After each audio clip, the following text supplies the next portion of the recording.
Hello, it's Lynn Watts here from Wyatt the Wonder Dog Books. And today I want to talk about a rather unconventional way to treat anxiety, depression, and particularly talking about the what we hear so often, the epidemic of loneliness that is going on today.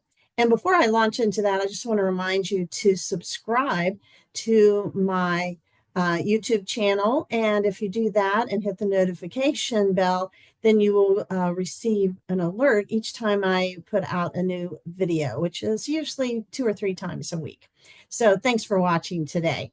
So let's talk a little bit about what I think is a rather unconventional, let's say, or not very often used method of treating or working with a student who is having a problem with depression, with loneliness, with feeling kind of isolated, not having friends, this sort of thing.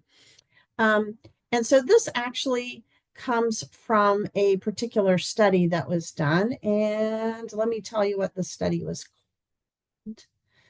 It was called Healing Through Helping, an experimental investigation of kindness, social activities, and reappraisal as well-being interventions. It's kind of a long title.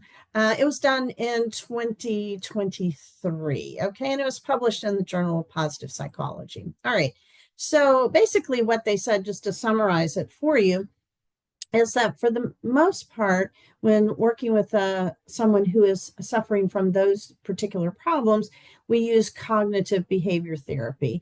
And this involves taking a look at our self-talk and then kind of challenging that, turning it around, looking at how that impacts our emotions and changing our self-talk. And certainly I've actually done several videos on how to go about doing that. And I think it can be very effective, especially with older students who, obviously have the cognitive ability, skills, maturity to spend a little time looking at their inner self. But what this study suggests is that it is not always so successful for a variety of reasons, one of which is that it does take a tremendous amount of effort to just take that time and being willing to look inward. And so they tried a couple of other things, one of which was this idea of random acts of kindness.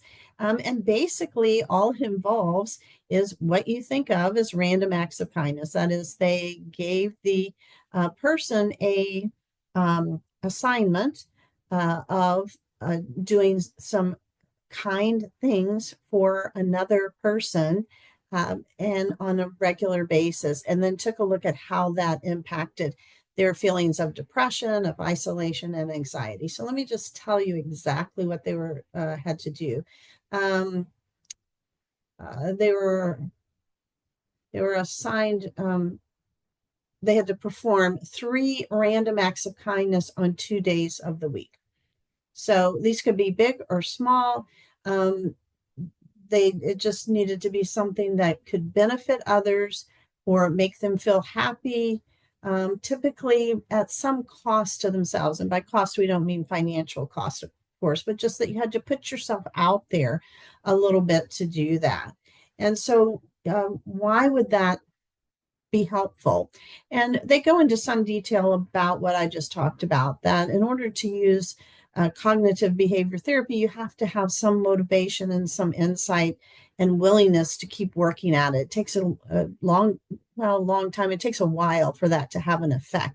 On the other hand, a random act of kindness, doing something nice for another, can have an immediate impact. You can immediately begin a friendship with someone or have someone do something kind back to you or say something positive to you, which could lift your spirits. So I think the other thing is that it's very easy to understand, it's easy to do, and it certainly doesn't have to be anything very big and involved. So it's not a matter of being a secret sister or secret pal and having to come up with gifts or anything. It may be something as simple as asking somebody to sit with you at lunch, asking someone to play a game at recess, sharing a snack, sharing a pencil, a piece. I mean, it can be so simple.